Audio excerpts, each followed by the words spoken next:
Good morning students. In previous video of this chapter I have explained methods of asexual reproduction.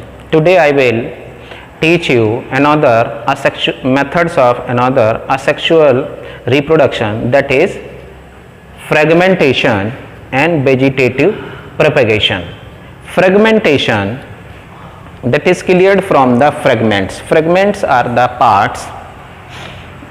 Fragmentation means the breaking up of the body of a simple multicellular organism into two pieces.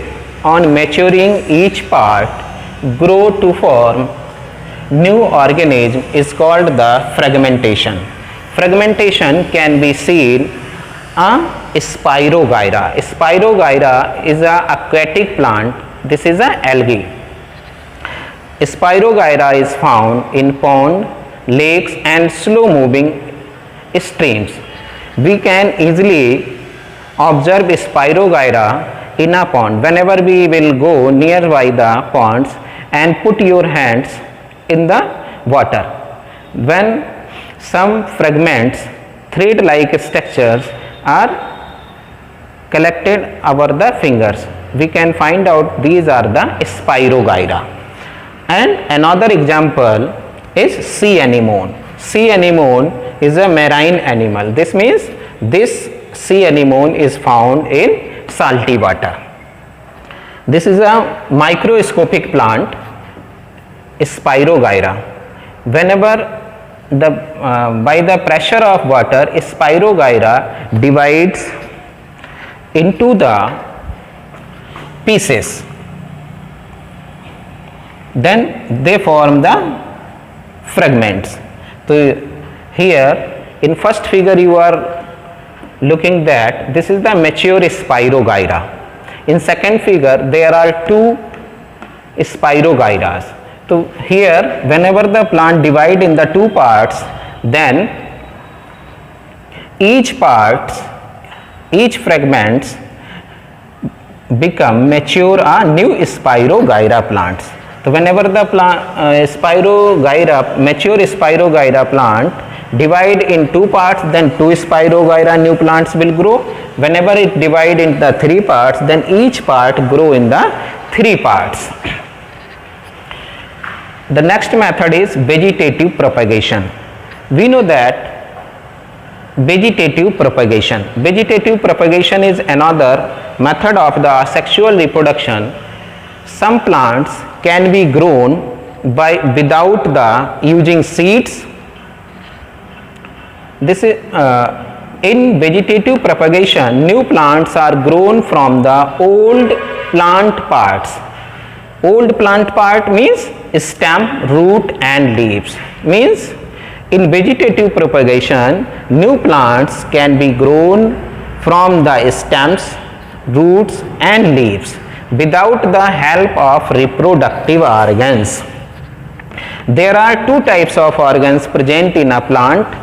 One is vegetative parts and another is reproductive organs. The vegetative organs are the stem, roots and leaves, while reproductive organ is flower. The plants which may grow from the flowers or seeds, that is the sexual method of reproduction, while the plants which grow from the stem, root, leaves, this is the method of asexual reproduction. Such type of reproduction can be seen in potato plants. So here I have a old potato. So in this potato, here also I have drawn the figure. In this potato, these are tubers or buds. So in this potato you can see a growing structure on this body. So many tubers are present on this potato. इसका मतलब ये है कि एक potato पे जितने tuber होते हैं, ट्यूबर्स क्या हैं? Tubers has the number of buds. Buds have the ability to grow. Each bud can be grow a new plants. Means हम इस पोटैटो को इस तरीके से कट करें कि इसकी बड डैमेज ना होने पाए, और प्रत्येक बड को बिना नुकसान पहुंचाए जब हम इसको कई भागों में काट के जमीन में दबा देंगे मिट्टी से, तो प्रत्येक बड जो है वो एक न्यू प्लांट्स में ग्रो हो जाएगी। यही वेजिटेटिव प्रोपेगेशन है। आलू की खेती इसी विधि से की जाती है। एक आलू से कई पौधे तैयार किए जा सकते हैं। तो यहाँ पे आप देख रहे हैं एक बड जो है वो ग्रो होकर के न्यू प्लांट्स में ग्रो हो गई। ऐसे ही अगर हम इसको यहाँ से डिवाइड कर देते हैं तो दूसरी बड यहाँ है, यहाँ से एक नया प्लांट डेवलप हो सकता है। This is the asexual method और vegetative propagation. Another example of the vegetative propagation can be seen in bryophyllum. ये ब्रायोफाइलम की एक लीफ है, इसका भी एक लाइव एग्जाम्पल आप देख सकते हैं। मेरे पास ये ब्रायोफाइलम की लीफ है। यहाँ पे आप फिगर में जब देखेंगे तो यहाँ पे कुछ कट्स बने हैं, लीव्स में क्या बने हैं, कट्स। इस कट्स को हम मार्जिन बोलते हैं। Margin have the buds inside. जैसे इस आलू में बड्स है, वैसे ही इस ब्रायोफाइलम की लीफ में भी एक मार्जिन है, और इस मार्जिन से ही यहाँ पे आपने देखा कि एक न्यू प्लांट्स इसके साथ अटैच है। तो मार्जिन में जो बड्स अवेलेबल है, जैसे ही ये सॉइल के कांटेक्ट में आती है तो ये बड ग्रो, मॉइस्ट कंडीशन मिलती है, फेवरेबल कंडीशन में ये बड एक न्यू प्लांट्स में ग्रो अप हो जा सकती है। इस तरह से एक पत्ती से कई सारे पौधे ब्रायोफाइलम में ग्रो किए जा सकते हैं। ठीक इसी तरीके से तो ये एग्जाम्पल हो गया लीव्स का। New plants can be grown from the leaves. इसका मतलब है कि स्टेम से नया पौधा ग्रो किया जा सकता है, लीव से किया जा सकता है, और रूट से भी किया जा सकता है। रूट्स का एग्जाम्पल है स्वीट पोटैटो।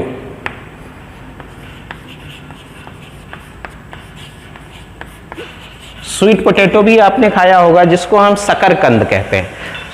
स्वीट पोटैटो की रूट्स में स्मॉल फाइबर्स होते हैं। Roots, these small fibers grow as a new root. This means sweet potato is the developed root. Bryophyllum can be reproduced by the leaves, while potato reproduced by the stems. Either than vegetative propagation, nowadays artificial vegetative propagation carried out, that is called cutting.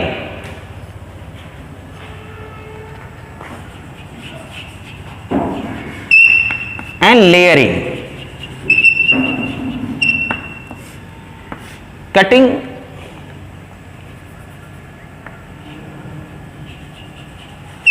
and layering are very common.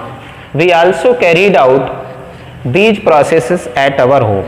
जैसे कि आपने देखा होगा कि जब आप अपने घर में, आपके घर में कोई एक गमले में आपने कोई गुलाब लगा रखा है, और उस गुलाब से आप कोई नया पौधा जब आप तैयार करना चाहते हैं तो आप क्या करते हैं, उस पौधे की एक स्टेम्स को, एक ब्रांच को आप सेलेक्ट कर लेते हैं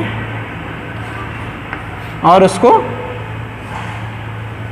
आप उस पेरेंट प्लांट से, स्टेम से अलग कर लेते हैं, और उस कटिंग को आप एक नए गमले में जब आप लगा देते हैं तो कुछ दिनों के बाद उस पे बड्स ग्रो कर जाती हैं और एक नया प्लांट ग्रो हो जाता है। That is called cutting. Cutting is more favourable to grow the fruit plants, flower plants. Layering, in layering plants we have not removed the stem, but we select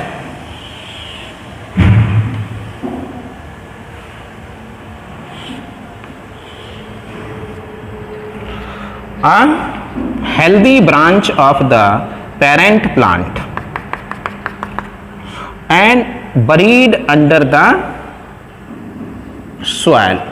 From its mid parts we have to buried a selective branch under the soil, इसका मतलब ये है कि आप parent plant की किसी भी एक हेल्दी ब्रांच को सेलेक्ट कर लें और उसको थोड़ा सा नीचे दबाते हुए बीच से ब्रांच को जमीन में जब दबा देंगे तो कुछ सप्ताह के बाद उसमें न्यू बड्स अराइज होना स्टार्ट हो जाएंगे और इसमें रूट्स डेवलप हो जाएंगी।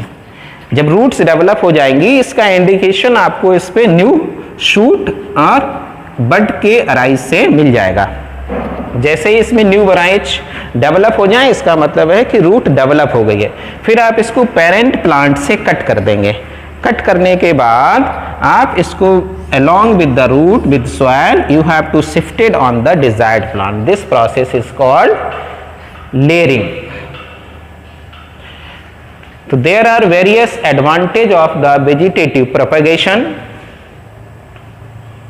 The plants can be grown in short period of the time either than sexual reproduction. Plants can be grown without seeds. Also, plants growing by this method required less expense, extra need. इसका मतलब है कि जब vegetative propagation से कम पैसे में, कम समय में और कम केयर के साथ आप अधिक पौधे उगा सकते हैं। It is very important, favorable to grow the fruit bearing plants, also flower bearing plants. Thank you.